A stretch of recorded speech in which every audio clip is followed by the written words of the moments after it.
Graça e paz a todos os irmãos da sala do discipulado. Estamos aqui mais uma vez para aprender sobre a palavra do Senhor. E chegamos nessa semana à lição de número 7 da revista, que tem como título Serviço Cristão, um chamado para todos. E tem como texto para guardar no coração, texto que se encontra lá em 2 Timóteo, capítulo 4, verso 5, que diz: Tu, porém, sê sóbrio em todas as coisas, suporta as aflições, faze o trabalho do evangelista, cumpre cabalmente o teu ministério. Então, meus irmãos, na lição anterior, que nós aprendemos sobre o relacionamento, a gente ali encerrou a primeira sessão da revista, que tratava sobre o tema crescimento e vida. Em todas essas lições a gente aprendia como Deus quer que nós tenhamos um crescimento saudável, ou seja, que o nosso homem interior ele cresça de forma saudável. Agora, nessa segunda etapa da revista, que está iniciando hoje com a lição de número 7, nós vamos aprender sobre crescimento e serviço, ou seja, nós também devemos evoluir, crescer na forma como nós participamos, cooperamos e contribuímos na obra do Senhor. E nós temos como objetivo dessa lição do número 7, aprender que Deus quer que, assim como Jesus serviu aos seus discípulos, nós sirvamos também. E quando o fazemos assim, nós glorificamos o seu santo nome. Mas o que significa servir? Nós podemos pensar que servir é toda obra que um servo realiza, né? Então nós podemos pensar na figura de um rei, né? Então o rei ele tem vários servos e cada um dos seus servos ele desempenha funções dentro do seu reino. E isso é um privilégio, servir ao grande rei, né? Nós somos assim, nós somos servos do rei, né? E tem um texto que fica lá em Apocalipse capítulo 3, o verso 12, que diz: Ao vencedor falo-ei uma coluna no santuário do meu Deus, e daí jamais sairá. Gravarei também sobre ele o nome do meu Deus. Esse texto é interessante, porque esse texto está dizendo o seguinte, que ao vencedor, né, Deus ele vai fazer coluna do seu templo e vai escrever o seu nome nele, né, Jesus falando. E esse texto é interessante por quê? Porque ele faz referência lá ao tempo antigo, o tempo lá que Jesus vivia, né? Aquele período greco-romano, existia o costume de que existiam pessoas que financiavam a construção de prédios e monumentos públicos, né? E as pessoas que financiavam esses prédios e monumentos, né? Eles tinham o seu nome escrito nas colunas daquele monumento ali, como forma de mostrar que foram eles que participaram, contribuíram para a construção daquilo ali, né? Então, esse texto está querendo dizer isso, exatamente isso, que aqueles que participam da construção do reino de Deus, que colaboram de alguma forma, né, e a algum nível, né, para o crescimento do reino de Deus, né, então eles serão lembrados, eles serão recompensados, Deus escreverá em nós o seu nome, né? Isso é uma responsabilidade muito grande e também um privilégio, né? Então, na Bíblia existem muitos exemplos de homens, também mulheres, né, que foram chamados, né, para servir ao Senhor. Eles foram chamados e responderam a esse chamado, né? Então, nas leituras que a revista sugeriu durante a semana, nós aprendemos sobre o chamado de Abraão, de Moisés, de Josué, de Gideão, de Samuel, de Isaías e de Paulo. Todos esses homens foram chamados pelo Senhor para servir e eles deram a resposta ao Senhor, né? E como diz o título da revista, né? O chamado é para todos, né? Então, no período que Deus chamou esses homens que eu citei aqui, né? Então Deus ele se apresentava através do que a gente chama de teofania ou cristofania, ou seja, era as aparições de Deus, né? As aparições e manifestação de Deus ou de Cristo para os seus servos, né? Mas hoje, Cristo chama cada um de nós também para o servir, mas Ele faz o que? Através da sua palavra. Então, quando conhecemos a sua palavra, então Deus inquieta o nosso coração para também participar e colaborar na obra do Senhor. E quando a gente assim o faz, nós temos que entender algumas coisas, que é o que nós vamos aprender aqui na lição da revista. Então, a primeira coisa está aqui: criados para servir, que tem como versículo: pois somos feitura dele, criados em Jesus Cristo para as boas obras, as quais Deus de antemão preparou para que andássemos nela. Então, a partir do momento que nós conhecemos a palavra do Senhor, entregamos a nossa vida a Ele, né? Então a palavra de Deus entra no nosso coração e faz uma inquietação. Nós somos chamados para servir e para colaborar na obra do Senhor. Mas muitos podem pensar: por que eu tenho que servir, né? Por que isso, né?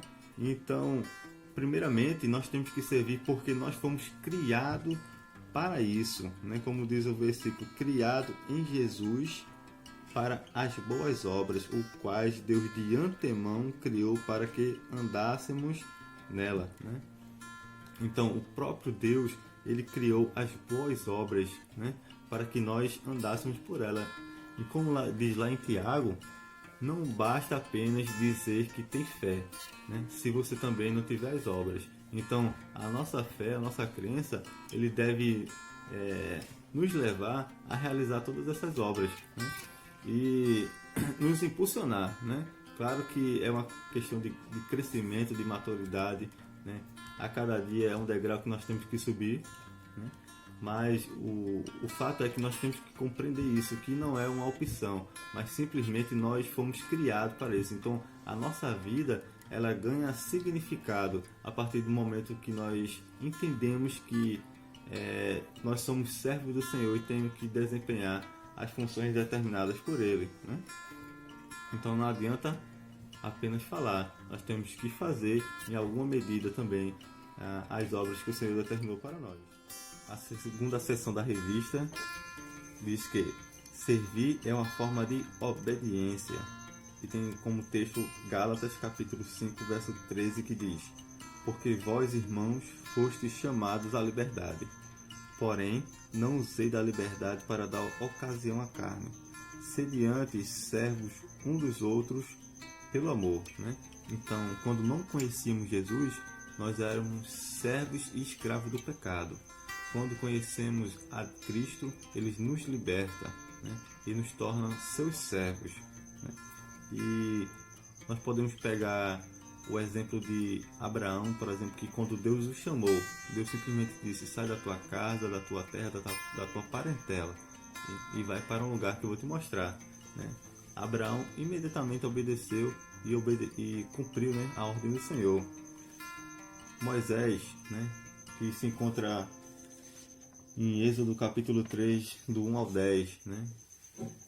Se você pegar a história de Moisés, você vai perceber que na vida de Moisés aconteceram algumas coisas que talvez o impedia de cumprir a obra do Senhor. Por exemplo, Moisés, ele tinha matado um egípcio para ajudar uma pessoa que era do seu povo, do povo hebreu, né? E também, quando Deus o chamou, Moisés disse a Deus que ele era pesado de língua, ou seja, ele não sabia falar, ele não sabia se comunicar. Então, na cabeça de Moisés tinha alguns empecilhos que fazia achar que não era digno, né? Que não era capaz de trabalhar na obra do Senhor quando Deus o chamou. Porém, quando Deus nos chama, Ele perdoa os nossos pecados, Ele nos capacita, nos dá as condições necessárias para servi-lo, né? E servir a Deus também é servir aos nossos irmãos, servir ao próximo, né? E sempre baseado pelo amor, né? Então o amor, né, a palavra de Deus, o amor a Deus é o que nos impulsiona também a amar o próximo, a amar os irmãos e assim servi-los utilizando as capacitações que Deus nos dá, né? Então Talvez você pode pensar, não, eu não sou digno, não sou capaz, não sei fazer, mas é Deus que chama, é Deus que capacita. Nós temos que simplesmente obedecer como esses homens descritos na Bíblia também obedeceram, né? Seguir as ordens que Deus nos dá. Não é difícil, ou melhor, não é fácil, é bastante difícil em algumas situações, né? Mas nós temos que estar na dependência de Deus para assim o realizar. Vamos caminhar para a terceira sessão, que diz que servir é uma forma de adoração. E o texto está lá em Romanos capítulo 2, o verso 1, que diz: Rogo-vos, pois, irmãos, pelas misericórdias de Deus, que apresentei o vosso corpo por sacrifício vivo, santo e agradável a Deus, que é o vosso culto racional. Então, adoração é o reconhecimento da santidade, é expressar respeito, honra e cultuá-lo de modo genuíno, né? Então, no Antigo Testamento, né, a adoração lá no povo de Deus, ele era baseado no culto sacrificial, né? Então, as pessoas se reuniam, traziam seus sacrifícios, né, para a expiação dos pecados, traziam um animal, aquele animal era imolado. Então, tudo ocorria, toda adoração ocorria em volta do templo, em volta desse culto sacrificial.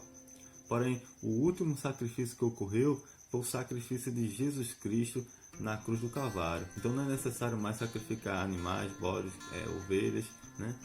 Porque Cristo ele se sacrificou por nós, né? Então hoje a adoração a Deus é quando nós entregamos a nossa vida, o nosso coração, todos os aspectos da nossa vida para glorificar o teu santo nome, né? Como o verso diz, fazendo isso de um culto racional, né? Intencional, né? Então nós de forma intencional nós expressamos a Deus o quanto nós o amamos, né? O respeitamos, o tememos, né? É assim que deve ser feita a adoração ao Senhor. Vamos agora para a quarta seção da revista, que diz que servir é uma forma de mordomia. Servir uns aos outros, cada um conforme o dom que recebeu, como bom dispenseiro da multiforme graça de Deus. É o verso que se encontra em 1 de Pedro, capítulo 10, capítulo 4, e o verso 10. Então aqui nós estamos chamados de dispenseiros, que também pode ser chamado de mordomo. O mordomo, como a gente aprendeu lá no começo, né, é aquela pessoa que é responsável pela administração da casa, dos bens, da rotina, das tarefas, né? Então, na Bíblia nós temos alguns exemplos de mordomos. O mais famoso é o de José do Egito, né? Que é uma história bastante conhecida, que fala que Potifar colocou José como administrador da sua casa, dos seus bens, da sua rotina, mas José era responsável por tudo, mas nada era dele, né? Tanto é que quando ele foi assediado pela mulher de Potifar, ele se recusou, né? Porque ele tinha isso em mente, né? Então, da forma como José também tem essa consciência, nós temos que saber que nós somos servos de Deus, nós somos dispenseiros e mordomos, né, do reino de Deus. Nada nos pertence, nós temos que simplesmente cumprir as tarefas que o Senhor nos manda realizar, né? Então, como diz a revista aqui, também não há diferença entre as suas atividades religiosas e seculares, né? Então, nós não podemos ser uma coisa na igreja e outra coisa fora, nós temos que ser uma coisa só, né? Então, tanto o meu trabalho que eu realizo lá fora para ganhar o meu sustento é para a glória de Deus, como também o trabalho realizado dentro da igreja, né? Então não deve existir diferença. Como mordomo, sua responsabilidade é muito grande, né? Então José tinha muita responsabilidade, né? Tinha que sair tudo correto, tinha que sair porque ele tinha sob o seu poder bens valiosos, também tinha outros servos ao seu comando, né? Então a responsabilidade é muito grande. Como eu falei lá no começo, né? a nossa responsabilidade como servo de Deus também é muito grande, mas também é um privilégio, né? Porque se nós contribuirmos para a obra do Senhor, né? Então Deus nos promete que nós também seremos lembrados, seremos recompensados. Então a nossa responsabilidade é muito grande, né? E para realizar essa obra, nós temos que estar sempre na dependência do Espírito Santo. Porque se nós vamos fazer qualquer coisa simplesmente pelo nosso próprio esforço, pela nossa própria capacitação, né? Então não vai dar certo. Então, para trabalhar na obra do Senhor, nós dependemos do Espírito Santo, é Ele que nos capacita, né? Então nós temos que pedir essa dependência a cada dia, para que não seja simplesmente obra nas nossas mãos, né? Mas que nós sejamos ajudados pelo Espírito Santo de Deus. Vamos passar agora para a quinta sessão, que diz que pessoas têm algo a dar e a oferecer. E o versículo diz: a manifestação do Espírito Santo é concedida a cada um visando um fim proveitoso, que está em 1 Coríntios, capítulo 12, o verso 7. Então, assim como falamos antes, aconteceu com Moisés, também passa dúvidas na nossa mente em que eu não sei fazer nada, eu sou incapaz, eu não tenho dons, né? Então todo mundo se questiona, né? Eu me questionei várias vezes, né? Eu acho que cada um também passa por essa situação, né? De achar que não é capaz, achar que não tem dons, achar que não tem talentos, né? Mas muitas vezes isso acontece, né? Quando a gente olha não para nós, mas para as pessoas na igreja, os irmãos, né? Então nós percebemos os dons e talentos que ele tem, e quando olhamos para nós, muitas vezes achamos que não somos tão talentosos assim, não temos dons como ele tem, mas a verdade é que todo mundo tem um dom, inclusive você. Então, tanto eu quanto você, né, foi capacitado por Deus, né, para realizar sua obra. Então, pelo menos, né, você tem um dom. E ele distribui como ele quer, né? Então, cada pessoa é diferente. Então, Deus vai dar a cada um uma porção diferente, né? Então, não adianta querer ser igual ao outro, né? Nós temos que entender que Deus nos dá, nós temos que aprimorar esse dom que Deus nos deu, né? E cada um realizar da forma como Deus lhe conceder. Cada pessoa é diferente da outra, nós devemos aprimorar nossos dons e talentos, né? Buscar melhorar. E o dom, ele não serve para fazer ninguém melhor do que o outro, né? Então, se você receber um dom da parte de Deus, né, e por conta disso se achar melhor que o outro, né, usar esse dom para aparecer, então você está usando o dom de forma errada. E se outra pessoa também está fazendo isso, né, então isso não agrada a Deus. Então, o dom que Deus nos dá é para servir a Deus e servir um ao outro, né? Ou seja, o dom serve para edificar a sua vida, mas também a vida do seu próximo. E estamos chegando no final da lição, né? Então nós aprendemos hoje que servir, né, é um chamado para todas as pessoas, né? E quando nós servimos, né, nós compreendemos que nós fomos criados para isso, né? Quando servimos, nós estamos obedecendo e também adorando, né? E também serviço é uma forma de mordomia, ou seja, é uma forma de administrar as coisas que Deus, relacionadas ao reino de Deus.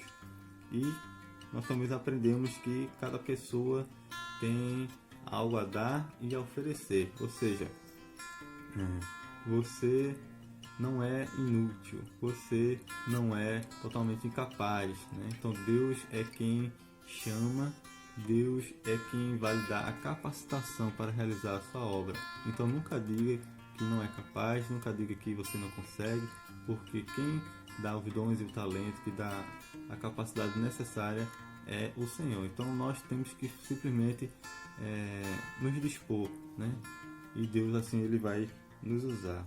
Então que Deus abençoe a sua vida e que essa palavra tenha edificado o seu coração assim também como edificou o meu coração. Fique com Deus.